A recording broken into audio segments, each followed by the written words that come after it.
waxaynu bilaabaynaa haddaba chapter 2. Chapter 2 ciwaankiisu waxa weeyaan the military regime, nidaamkii markaa military ee Soomaaliya qabsaday 1969 ilaa iyo maamulkii 1990. nidaamkan military waa nidaamkii markaasi uu hogaaminayay madaxweynihii Siyaad Barre xilligii uu talada dalka qabtay ilaa xilligii la ceyriyay ee wadanka markaasi burburka uu ka dhacay ayaynu halkan ku baran doonaa chapterka 2. The roots of the conflicts, waxa lagu dhaardayo the roots of the conflicts, dagaaladani markaasi fiday are older than the majority of the Somali.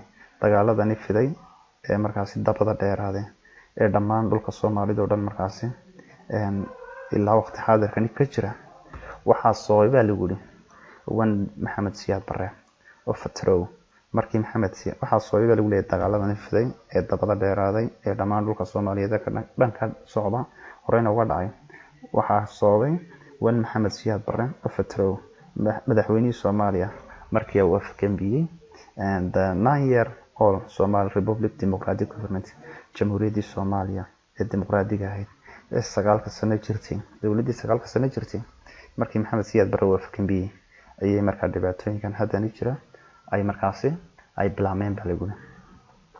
It was plagued with clan based afkambigaas haddaba Jamhuuriyadda Soomaaliya Maxamed Siyaad Barre xilligaas uu afkambiyay ee markaa 9 sano jirtay it was plagued afkambigaas wuxuu keenay dhibaatooyin with clan based markaa qabiil ku base karaysan afkambigaas wuxuu horseeday baa lagu yiri it was plagued waxa uu keenay afkambigaas waxa uu keenay dhibaatooyin with clan based markaas ku base karaysan qabyaalad bikarin oo xag jirnimaha wuxuu keenay afkambigaasi dhibaatooyin qabyaaladeed oo markaasi bikarin xag jirnimaha aan kunlad agree sidoo kale xilligaasi lagu ma heshiin oo la isku raacin on alphabetic to use for written Somali language qoraalkii markaa alphabetic nidaamkii loo qorayay qoraalkii far Soomaaliga xilligaasi lagu ma heshiin. Maxamed Siyaad Barre markuu wadanka afkambi ku sameeyay 3 sano ka bacdi waxa uu dhaqan galiyay in la qoro luqadda af Soomaaliga hadda aynu qorno xilligaas bilaabay waxa lagu leeyahay xilligaasi kunlad agree lagu ma heshiin ama la isku raacin on alphabetic xarfan alphabetic ee hadda aynu isticmaalno marka af Soomaaliga loo qoray or amase how to develop xilligaasi lagu ma heshiin markuu Siyaad Barre wadanka oo afkambiye lagu ma heshiin how to develop the country sidii loo horumarin lahaa wadanka xilligaasi lagu ma heshiin. marka Maxamed Siyaad Barre dad badan ka soo horjeeday xilliga afkambiga uu sameeyay. Maxamed Siyaad Barre siyaasad Maxamed Siyaad Barre madaxweynihii Soomaaliya ee xilligaasi haddaba Maxamed Siyaad Barre siyaasad Maxamed Siyaad Barre wuxuu ku qabsaday siyaasad power wuxuu wadanka ku qabsaday in the bloodless coup inqilaab awna wax dhiig ku daadan. Maxamed Siyaad Barre siyaasad power wuxuu awoodda ku qabsaday in a bloodless coup afkambi awna ku daadan wax dhiig aan established dabeetana muxuu sameeyay afkambigiisaasi mid dhibaato ama dil oo ka dhacay xilligaasi ma ahayn. Maxamed Siyaad Barre wuxuu wadanka kula wareegay si fudud afkambiya oo markaa bloodless coup inqilaab awna dhiig ku daadan ayuu kula wareegay.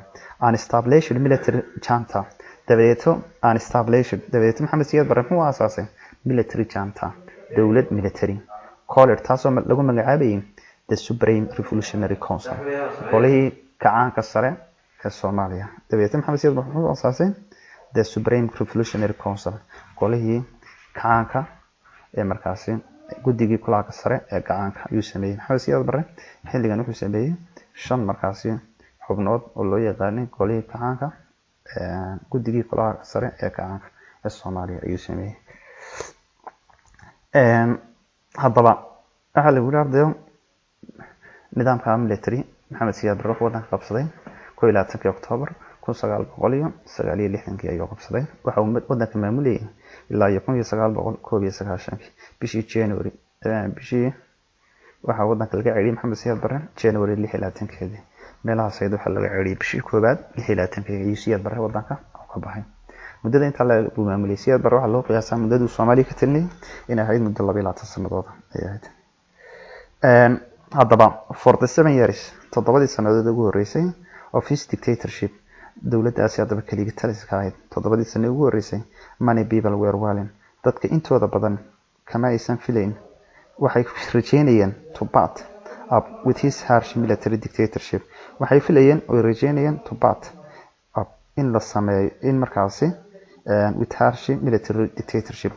dowladani inay markaasi ayna sameyn 7 sano ugu horeysay dadku intooda badan waxay rajeynayaan in la sameeyo waxay filayeen in la sameeyo dowlad military oo kale talaysa ay sameeyeen. 1977 was the first time 1977 waxay ahayd xilligii ugu horeysay in which an attempt of Cobel happened. haddaba 7 sano ka bacdi Maxamed Siyaad Barre waxa uu dhaqan galiyay dowladiisa 7 sano ugu horeysay waxay ahayd nidaam sax ah iyo sida xaqiiqada marka laga hadlo ay maamulkiisu ahaa. 7 sano ka bacdi Maxamed Siyaad Barre wuxuu dhaqan galiyay guddigii kulaha sare ee gacanka ee dowladda awoodeedii la wareegay. xilliga la wareegay waxay ahayd wuxuu qaatay Siyaad Barre nidaamkii Ruushka ee xilligaasi jiray ee ahaa Soviet style. wuxuu qaatay nidaamkii Ruushka ee markaasi ahaa socialism-ka ayuu qaatay hawl socialism buu qaatay Siyaad Barre hawl iyo hanti wadaag nidaamkii la wareegay. 1976 Maxamed Siyaad Barre wuxuu dhaqan galiyay dowladiisa muxuu ku dhaqan galiyay nidaamkii markaa ahaa hawl iyo hanti wadaag. 1977 was the first time 1977 haddaba was the first time waxay ahayd xilligii ugu horeeyay in which an attempt ee markaasi la isku dayay of Cobel happened. waxay ahayd 77 waqtigii ugu horeeyay ee markaas isku day afgambi la sameeyay bay ahayd. Siyaad Barre 77 waa xilligii ugu horeysay ee markaasi dowladiisii la rabay in la inqilaabo. xilligan waxay ahayd xilligii markaasi dagaalkii Ethiopia markii laga soo noqday 1977 markii dagaalkii Ethiopia iyo Soomaaliya uu dhamaaday kadib saraakiisha Soomaaliya ugu sareysay waxay go'aansadeen inay markaasi dowladan Maxamed Siyaad Barre ay afgambiyaan markii dagaalka Ethiopia ay kusoo guuldareystaan. After a number of army officers waxa lagu yiraahdaa after a number of army xilligan haddaba qaar ka mid ah saraakiil number of army officers qaar ka mid ah saraakiisha ciidanka tried waxay isku dayeen to remove inay meesha ka saaraan the increasingly tyrannically waxay rabeen inay meesha ka saaraan cadaawad xumaantan sii kordhaysa. After the number of army intaasi kadib haddaba number of army officers qayb ka mid ah saraakiisha ciidanka tried waxay isku dayeen to remove inay meesha ka saaraan the increasingly tyrannical government. waxay rabeen inay meesha ka saaraan tyrannical government xumaantii markaa sii kordhaysay ee dowladii from power markaa dowladii awoodda lahayd ee xumaanteeda sii kordhaysay. but laakiin failed afgambigaasi xilligaasi dhacay 77 waxa uu noqday mid dhicusooba ayuu noqday. The failed coup removed afgambigaasi haddaba markuu dhicisoobay the failed coup removed afgambigii markaa la rabay in laga saaro Siyaad Barre talada laga qaado la rabay markuu haddaba uu dhicisooba the last remind Maxamed Siyaad Barre xilligaasi wuxuu noqday qof sii jooga oo taladii wadanka gacanta ku sii dhiga. road blocks xilligaasi haddaba afgambiga la sameeyay Maxamed Siyaad Barre waxa uu xiray road blocks subaxnimadaas. afgambigan waxyaalaha dhicisay waxaa kamid ah arday afgambigan xilliga loo qoondeeyay iyo laga soo hormariyay time bal la qabanayay 3 cisho koor bay soo dedejiyeen ragii afgambiga sameeyay waxay sameeyeen 3 cisho soo qadimeen. afgambigana waxa weeyaan haddii time-kii loogu talagalay uu dhici waayo afgambigaas inta badan wuxuu noqdaa mid dhicisooba ayuu noqdaa. waxa lagu yiraahdaa ardayo the failed coup of removed afgambigaasi la rabay Maxamed Siyaad Barre in talada marka laga xayoobiyo waxa uu noqday mid dhicisooba. the last reminder Maxamed Siyaad Barre wuxuu markaa baaqi ku soo noqday taladii dalka oo sii hayay. road blocks subaxnimadaas haddaba xilligaasi afgambigu dhacay Maxamed Siyaad Barre wadooyinkii buu xiray xilligaas to Siyaad Barre regime dowladiisa waxay xireen caasimadii ayay xireen wadooyinkii oo dhan isku socodkii baa xilligaas la xiray. Siyaad Barre road blocks to Siyaad Barre regime nidaamkii Siyaad Barre haddaba muxuu xiray wadooyinkii. seized total power Maxamed Siyaad Barre waxa uu gacanta ku sii dhigay markaas taladii dalka awoodii oo dhan la sii wareegay xilligaas. Maxamed Siyaad Barre xilligaasi wuxuu noqday mid baaqi ku sii haada oo taladii wadanka xilligaasi gacanta ku sii dhiga inuu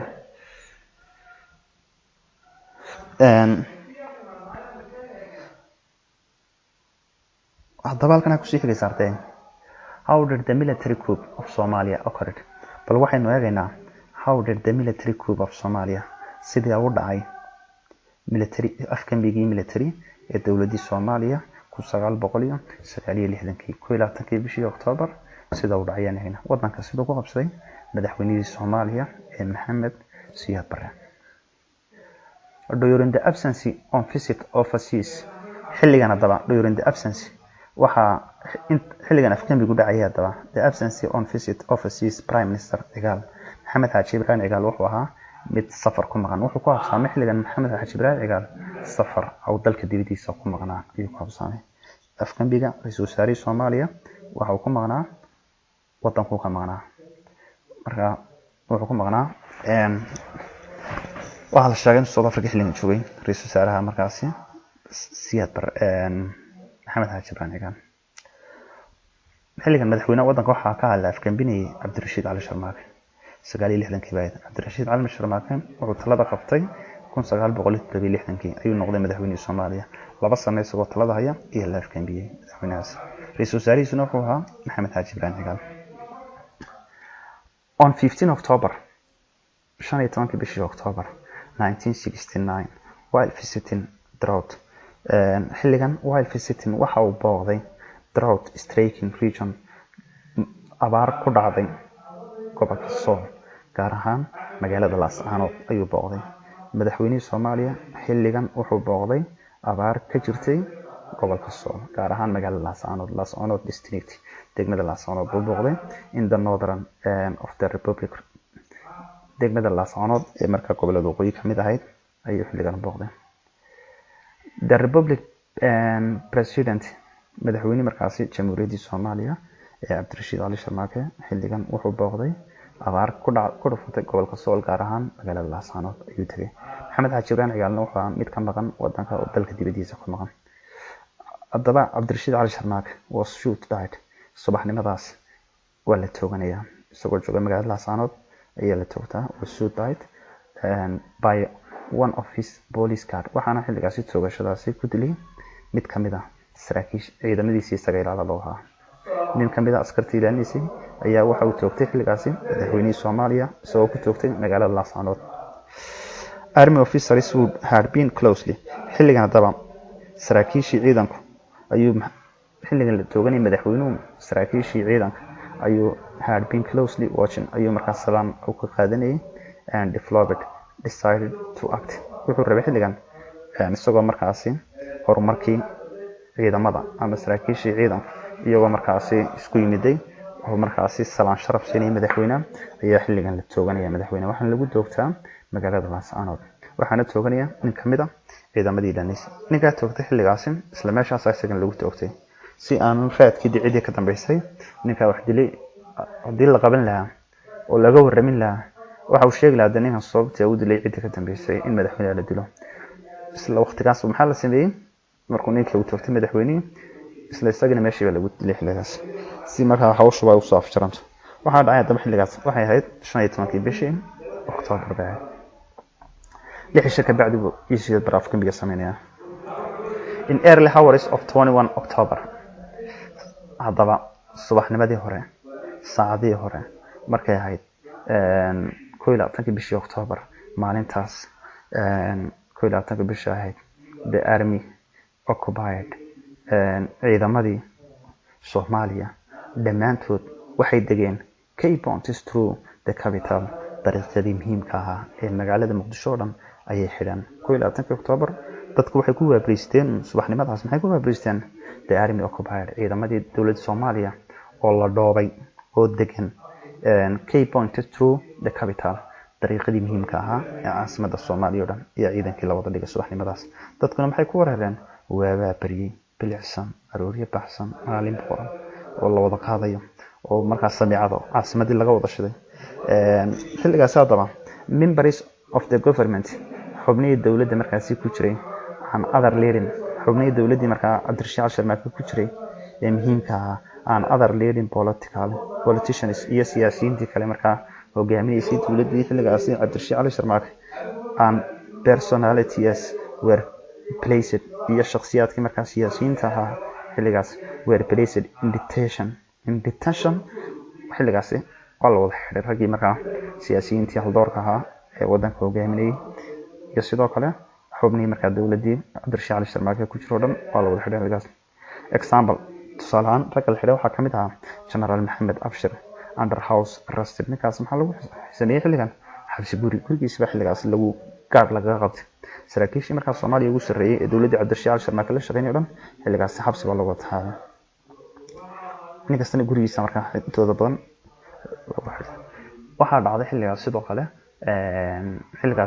waxa la sameeyay dadku waxay kuwa subaxnimada waxay kuwa President Banner wadankii dowlad cusub ka dhalatay Maxamed Siyaad Barre madaxweyne wadanka militariga baa qabsaday Abu Siyaad xilliga lagu wararay waxa lagu leeyahay ardayo halkan waxaynu ku arki doonaa aims of military regime ujeedooyinkii halkaadaynu kaga soo baxno xilligii afkambiga sida uu dhacay iyo sidii wadanka loo qabtay. Maxamed Siyaad Barre xilligaasi wuxuu noqday mid markaa gacanta ku dhiga dhammaan dowladii Soomaaliya oo dhan. Maxamed Siyaad Barre daba xilliga talada uu qabsanayay wuxuu ahaa sargaalkii ugu sarreeyay ciidamada Soomaaliya. Siyaad Barre markaa taariikhdiisa dib wadani wax yar dib inii xasuusiyo. Maxamed Siyaad Barre waxa uu ku dhashay gobolka Gedo ee ku yaala koonfurta Soomaaliya ee hadda kamida Jubbaland kamida gobolkaas ku dhashay. gaar ahaan wuxuu ku dhashay magaalada la yiraahdo Karbahaari ayuu ku dhashay. Maxamed Siyaad Barre dugsigiisa hoose dhexe wuxuu ka soo baxay magaalada Karbahaari oo ku dhashay ka soo baxay. Secondarygiisa wuxuu yimid magaalada Muqdisho sidii kontankii xilliga yimid Muqdisho markii Muqdisho yimid 4 sano ee ugu sareysay mayaan iraan 6 kontankii Muqdisho yimid raalada dabeeto 6 kontankii markii secondaryga ka bilaabay 4 sano dugsi sare ka dhamaystay 60kii 1960 markii taariikhda Maxamed Siyaad Barre waxa uu tagay Ruushka ayuu tagay xilligaas dugsiga sare lagu qaatay wadanka Ruushka wuxuu ku soo bartay sargaalnimo ciidan 4 sano ku maqnaa Siyaad Barre wuxuu wadanka ku soo noqday 1964 ayuu ku soo noqday isagoo markaas sargaal ciidan oo ciidanimo soo bartay. markuu Soomaaliya yimid 4 laba xidig loo ka bilaabay shaqadiisa ugu horreysay wuxuu qabtay lieutenant laba xidig loo ahaa ninkaas xilligaas. dabeeto markuu xilligaas laba xidig loo noqday haddana baysta buu si dilacay ilaa 9 uu noqdo sargaalkii ugu sarreeyay ciidamada markaa qaranka Soomaaliya oo noqday. halkan hadda ku sii xigaysa bal waxaynu eegaynaa aims of military regime ujeedadii lahaayeen dowladda nidaamka militariga hadafkii uu lahaa ee dalka eegi doona iyo ujeedadii u kala Soomaaliya xilliga maamulkeeda. waxay markaa ujeedada ay lahaayeen dowladda militariga waxay ahayd stressed the elimination of the corruption. waxay si weyn ugu xariisnaayeen oo ay rabeen inay meesha ka saaraan the elimination of corruption. hadafkoodu muxuu ahaa dowladda militariga inuu meesha ka saaro musuqmaasuqa Soomaaliya ka jiray ayuu ahaa hadafkiisu. hadafka labaad ee lahaayeen maxay ahayd to stop tribal nepotism inay joojiyaan qabyaaladda iyo eexda nepotism eexda tribal oo qabyaaladii. hadafka labaad ee lahaayeen maxay ahayd inay joojiyaan eexda iyo qabyaaladda bulshada Soomaalida dhexdeeda ka jirtay. waxay kale markaa hadafkoodu ahaayeen dowladda militariga nidaamkeedu muxuu ahaa iyo hadafka lahayd to develop social economy inay horumariyaan bulshada iyo dhaqaalaha wadanka inay horumariyaan. hadafka saddexaad ee lahaayeen wuxuu ahaa re-establishment of justice and honorable inay dib u dhis ku sameeyaan oo dib u dhisaan cadaaladda iyo markaa sharafta dowladnimada Soomaaliya. hadafka kale lahaayeen ujeedada kale lahaayeen maamulka militariga wuxuu ahaa Somali unification struggle continued inay sii wadaan midnimada iyo halganka loogu jiro in Soomaaliya la mideeyo shantii Soomaaliyeed in la mideeyo oo la isku keeno inay sii wadaan. hadafka saddexaad ee muxuu ahaa nidaamka militariga Somali unification in la mideeyo Soomaalida midnimadeeda iyo halganka loogu jiro ee markaa lagu mideynayo inay sii wadaan. hadafka afraad ee lahaayeen wuxuu ahaa to support will be given to liberation movement. hadafka afraad ee lahaayeen inay taageeraan to support will be given inay taageero siiyaan to liberation movement dhaqdhaqaaqyadii markaasi xornimo doonka ahaa or fight against the colonization. sidoo kale hadafkoodu wuxuu ahaa ama ujeedada kale lahaayeen waxay ahaayeen inay la dagaalamaan gumeystii maamulayay meelo kamid ah dhulkii Soomaalida ee kamid ahayd Djibouti ee kamid ahayd iyo Ethiopia bade. waxa lagu dhawaaqday achievements bal halkan waxaynu ku arki doonaa wax qabadkii iyo guulihi ay sameysay dawladii militariga ahayd ee Soomaaliya maamuleysay oo ka talinayay hogaamiyaha ka ahaa Maxamed Siyaad Barre. People were organized. wax qabadkooda waxaa kamid ah people were organized to lead community. Dawladdaasi people were organized waxay abaabushay oo ay nidaamisay the lead community. waxay nidaam iyo abaabul u sameysay bulshadii to lead community. waxay markaasi dawladdaasi ay habeysay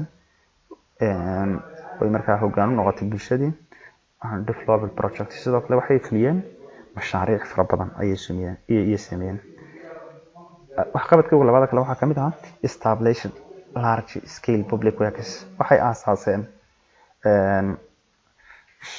aasaaseen shaqooyin aad u badnaa oo markaa programa oo shaqada bulshada waxay sameeyeen shaqooyinkii markaa shacabka u sameeyeen programa shaqo aad markaa u balaarnaa. wax qabadka saddexaad ay sameeyeen waxay successfully implemented. waxay ku guuleysteen oo ay fuliyeen urban and rural literacy. inay markaasi waxay ku guuleysteen oo ay fuliyeen urban and rural literacy. dadkii markaa magaalooyinka iyo tuulooyinka ku noolaa ee waxba qorin ayay markaasi ay ka dhigeen dad wax qora waxna akhriya. Campaign waxayna halgan adag u galeen oo olole u galeen which caused to increase literacy rate. inay hoos u dhigaan waxay markaa halgan ay u galeen sidii markaa ay u soo lahaayeen inay hoos u dhigaan increased sidii u xoojin lahaayeen literacy rate xaddiga dadka wax qora. waxay ku guuleysteen baan nidhi dhulkii magaalooyinka iyo markaa baadiyaha inay dadka wax qoraan. waxayna olole u galeen sidii markaa u soo lahaayeen inay markaa kor u qaadaan dadka wax qora xaddigooda inay kor u qaadaan. bulshada Soomaaliyeed xilligan waxay isku bedeshay xilligii Siyaad Barre jiray.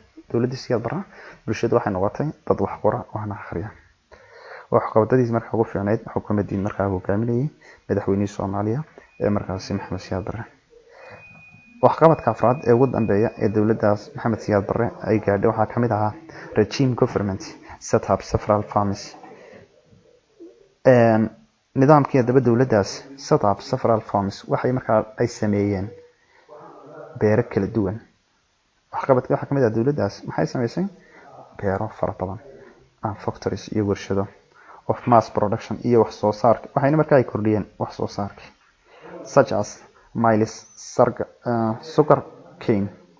waxyaalaha markaa ay sameeyeen waxaa kamid ah maize, sugar cane warshadii sonkorta ee Soomaaliya iyo sidoo kale which are processing in Jowhar. warshadaas markaa ay ka sameeyeen magaalada Jowhar iyo Afgooye. and meat producing in Kismaayo. sidoo kale warshadaha ay sameeyeen waxaa kamid ah warshadii hilibka oo iyadna ay ka sameeyeen magaalada Kismaayo ay ka sameeyeen. wax qabadkii dawladda militariga ahayd ee Siyaad Barre hadaynu si kooban u sheegno oo inagu yar dul noqdo. wax qabadka maxaa kamid ah people were organized. dadka dawladdaasi waxay abaabushay bulshadii waxayna ku abaabushay waxayna horseeday leading community development project inay bulshadii ay sameeyaan markaasi mashaariic horumar ah. oo waxaa kamid ah dugsiyadan hadda aynu naqaano shaqaalin qasabka xilliyadaas la sameeyay markaa bulshada ayaa gacantooda ku sameystay iyo meelo fara badan oo wax badan ay ka dhisaan. waxay aasaastay dawladdu waxay u sameysay dadkii mashaariic shaqooyin oo markaa shacabka loo sameeyay oo fara badan baa jirtay. dawladdu waxay ku guuleysatay inay fuliso in dadkii magaalooyinka iyo deegaanadii baadiyaha deganaa ay noqdaan dad wax qora. sidoo kale dawladdu waxay olole iyo halgan u gashay adag sidii markaa ay u soo lahayd increase literacy rate si dadka wax qora xaddigooda ay u badin lahayd. bulshadii markaa waxay noqdeen xilligaasi dawladda militariga ee maamulaysa Soomaaliya dadku dad wax qora ay noqdeen.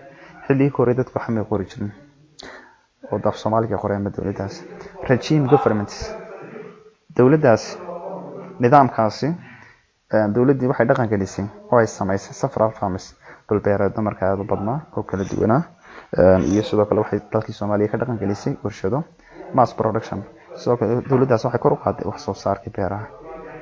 waxyaalaha markaa ay qabatay waxaa kamid ah warshadaha ay sameysay waxaa kamid ah maize, sugar cane warshadii sonkorta ay sameeyeen which are processing in Jowhar marka warshada sokorta waxay ka sameeyeen magaalada Jowhar iyo Afgoye ka sameeyeen and meat producing in Kismaayo. sidoo kale waxay sameeyeen warshada ay sameeyeen waxa kamid ah warshadii hilibka oo ay ka sameeyeen magaalada Kismaayo.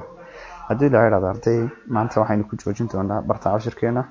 haddii la yiraahdo bal cashiro kalena waan isku dayi doonaa si aynu soo doobi lahayn inta inooga hadhay imtixaanka. haddii la yiraahdo cashiro kale aynu soo gelin doonaa si markaa aynu ku fargarayno dhammaan buuga fonfoorka. dhammaantiin waad salaamantiin. waxaan ugu salaamayaa salaanta islaamka. asalaamu calaykum waraxmatullaahi tacaala wabarakaatu.